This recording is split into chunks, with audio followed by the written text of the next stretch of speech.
Jamen, jeg valgte at blive yogainstruktør, fordi jeg har tænkt over det i mega mange år, at den her måde at bruge kroppen på er anderledes end at gå i fitnesscenter eller til boksning, som jeg ellers styrker, lidt mere indadvendt.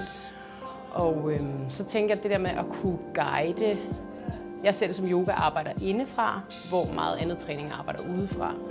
Der er meget sådan fleksibilitet i forhold til, hvis der er en eller anden dag i en weekend, hvor man bare skal et eller andet, og man er nødt til at, man ikke kan komme, så er der faktisk mulighed for, at man kan tage en dag midt på ugen, hvis man har mulighed for det i stedet for, så man ikke kan glip af noget undervisning. Og det synes jeg er noget af det, der også var super fedt her ved uddannelsen her. Og så synes jeg, at det var fedt, at der er rigtig meget praktisk, altså rigtig mange træninger, man skal gøre samtidig med, så det ikke kun er teori.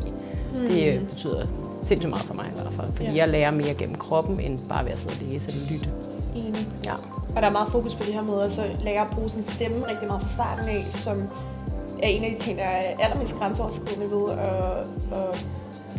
at tage den her uddannelse. Det er jo at komme ud over stemmerne og skulle bruge sin stemme og guide andre, for det er jo et ret stort ansvar, så på den måde med, at der er så meget fokus på at bruge sin stemme helt fra starten af, det synes jeg også har fungeret virkelig, virkelig godt.